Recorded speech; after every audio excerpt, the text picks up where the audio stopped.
जिंदाबाद जिंदाबाद जिंदाबाद, हमारी एकता जिंदाबाद जिंदाबाद।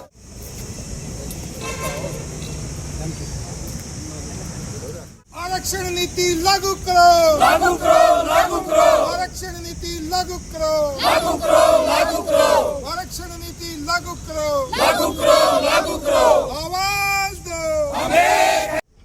जी क्या नाम है और क्या समस्या लेकर आ सकते? मेरा नाम एडवोकेट सुनीता गोलपुरिया है। मैं Punjab and Haryana high court की मेंबर हूं और चमार फेडरेशन ऑफ इंडिया की मैं प्रदेश प्रभारी हूं। जो हमारा मुद्दा है, जो हरियाणा सरकार ने 2005 में गैस टीचरों को लगाया गया था, वो जो प्राइवेट लगाया गया था, उन गैस टीचरों को आज जो है हरियाणा सरकार उनको पक्का कर रही है। 2005 में जो हुड्डा सरकार में ये जो गैस टीचर जो प्राइवेट लगाए गए थे, उन गैस टीचरों को अब सरकार जो है पक्का कर रही है, क्योंकि हाईकोर्ट का जो आदेश है भाई, जो 20 साल से जो कर्मचारी लगे हुए हैं इनको पक्का किया जाए। तो साथियों, जो मैं आपको बता देना चाहती हूँ कि जो ये कर्मचारी लगाए गए थे 2005 में, ये कुछ समय के लिए लगाए गए थे, अल्पकालिक थे। ये गांव में लगाए गए थे। जैसे स्कूल का कोई मुखिया हो गया, वो अपने भाई भतीजावाद के आधार पर इन गैस टीचरों की भर्ती की गई थी, क्योंकि उस समय शिक्षकों की कमी थी। तो उस शिक्षकों की कमी को पूरा करने के लिए इन्होंने गैस टीचरों की भर्ती की गई थी अल्पकालिक समय के लिए। इन्होंने कहा था कि जैसे 1 घंटी लेनी है तो 1 घंटे के हिसाब से इनको पैसे दे दिए गए थे। उस तरह से जैसे 2 घंटियां दी गई तो इनको 2 घंटियों के पैसे दिए गए थे। ये सिर्फ कुछ समय के लिए लगाए गए थे। और उस समय जब ये लगाए गए थे तो हम भी एससी समाज जो है, पूरा एससी समाज हाईकोर्ट के अंदर गया था कि जो आप इन गैस टीचरों की भर्ती कर रहे हो, इसमें रिजर्वेशन को लागू किया जाए। तब हाईकोर्ट ने हमें यह कहकर फटकार लगा दी थी कि ये जो गैस टीचर लगाए गए हैं, ये अल्पकालिक समय के लिए लगाए गए हैं, कुछ समय के लिए लगाए गए हैं, इनको नियमित नहीं किया जाएगा। और आज हाईकोर्ट का जो 27 मई 2026 का जो आदेश है, उसमें कहा है कि इन गैस टीचरों को नियमित किया जाए। तो उस समय तो हाईकोर्ट कह रही थी कि इनको कुछ समय के लिए लगाया गया है, आज इनको नियमित करिए, स्थायी करिए। हम बता देना चाहते हैं कि हमें किसी भी कर्मचारी से किसी प्रकार का कोई भी विरोध नहीं है। भाई इतने साल से लग रहे हैं, उनको पक्का करें, ठीक है। लेकिन जो हमारा रिजर्वेशन के आधार पर जो हमारा हक बनता है, वो हक हमें चाहिए। 14 से 15 हजार लगभग भर्तियां की गई थी गैस टीचरों की, उसमें से हमारी लगभग 2500 भर्तियां निकलती है। तो उस रिजर्वेशन के आधार पर वो 2500 हमें भर्तियां दे दीजिए और फिर पक्का कर दीजिए। तो हमारे जो भाई है, जो युवा साथी है, उनकी भी तो भर्ती करनी बनती है। और इसी तरह से सरकार एक टेस्टिंग कर रही है कि जैसे गैस टीचरों को पक्का कर दे। देखते हैं कि एससी समाज कितना जागरूक है, कितना बोलता है, कितनी आवाज उठाता है।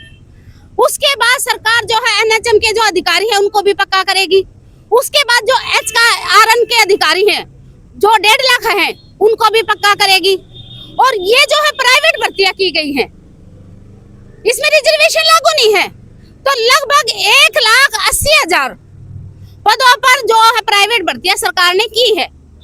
तो हमारा जो है एससी समाज का लगभग 30,000 पदों पर हमारी भर्तियां निकलती है। तो उन 30,000 पदों पर हमारी भर्तियां हमें दे दो रिजर्वेशन के आधार पर। हमारी सरकार से यही मांग है कि जो हमारी लगभग 30,000 भर्तियां निकलती है, उन पर रिजर्वेशन लागू करके हमारे जो भर्तियां निकलती है उन पर भर्तियों को भरो, क्योंकि ये सरकार की बैकडोर एंट्री थी जी। मांगे नहीं मानी गई तो आगे क्या करोगे? मांगे नहीं मांगी गई तो हम हाईकोर्ट की लड़ाई लड़ने के लिए भी तैयार हैं और हम सड़क की लड़ाई भी लड़ने के लिए तैयार है। ये तो एक बैच का ऑर्डर था, हम जो सेकंड बैच का जो हाईकोर्ट है उसमें भी जाएंगे और वहां पर भी लड़ाई लड़ेंगे। और जो है ना सड़क की लड़ाई लड़ने के लिए भी हम लोग जो भी भर्तियां की हैं वो सामाजिक दायित्व का, सामाजिक न्याय का पालन इन्होंने नहीं किया। और जितनी भी वैकेंसी बनती है शेड्यूल्ड कास्ट, शेड्यूल्ड ट्राइब और ओबीसी की, वो बाकायदा स्पेशल तरीके से वो भर्तियां की जाएं। क्योंकि गैस टीचर में भी ये प्रावधान लागू नहीं किया, कौशल रोजगार निगम में भी नहीं किया, और कई दूसरी जगह जो भर्तियां की जा रही उसमें भी नहीं किया।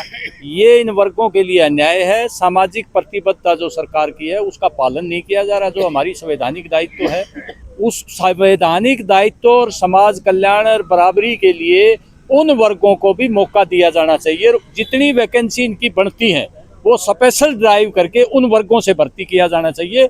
मेरी कम्युनिस्ट पार्टी मार्क्सवादी भी ये मांग करती है, और जितने भी दलित संगठन हैं, SC/ST के संगठन हैं, उनकी और OBC के संगठनों की ये जायज़ मांग है। हम उनके साथ हैं, जो भी लड़ाई ये लड़ेंगे हम हमेशा उनके साथ। तो आपके श्रोताओं को मेरा क्रांतिकारी जय भीम। और मेरा आज का ये कहना है कि जिस प्रकार आप देख रहे हो, जो इस प्रदेश और देश के अंदर जो गूंगी बहरी सरकार बैठी है, वो हमें आए कहीं ना कहीं संविधान के ऊपर कुछ न कुछ तरीके से प्रहार करती रहती है। जिस प्रकार आप देख रहे हो आज के आने के अंदर जो ये भर्तियाँ की गई थी, और आपका जो ये गेस्ट टीचर भर्तियाँ की गई थी, ये मात्र 10-10, 11-11 महीनों के लिए भर्तियाँ की गई थी। और ये राजनेताओं के भाई तेजाबाद के जो लोग थे, राजनेताओं के पिछलग्गू जो लोग होते हैं, झंडी के यार, उनकी भर्तियाँ की गई थी। और उस समय हाईकोर्ट ने, जिस प्रकार मैडम ने बताया, हाईकोर्ट ने भी ये कहा था कि भाई ये अस्थायी हैं और इसमें आरक्षण का कोई प्रावधान नहीं होता। तो अब अगर उस समय ये अस्थायी थे, तो आज की जो ये सरकार है, जो मनवादी सरकार है, मैं इससे पूछना चाहूँगा कि उस समय ये अस्थायी थे, अब इनको कौन से कानून के तहत आप ला करके इनको सताई करने का काम करे हो। अगर इनको सताई, सबसे पहले तो मैं कहूँगा इनको बिल्कुल खारिज किया जाए, रद्द किया जाए। और फिर भी अगर कोई सरकार इसको लागू करती है, तो हमारा जो हक है वो हमारा हक हमारे हिसाब से रखा जाए, अन्यथा सरकार की चूल्हे हिलाने का काम कर देंगे। ये सरकार इस वर्ग को कमजोर ना समझे। शेड्यूल कास्ट, बैकवर्ड और माइनॉरिटी के लोग सड़क से लेकर के संसद भवन और राष्ट्रपति तक का लड़ाई लड़ने के जानते हैं, और इसको हल्के में ना लें। सरकार को मेरी ये 2 टूक शब्दों में मैं चेतावनी देना चाहता हूँ। क्रांति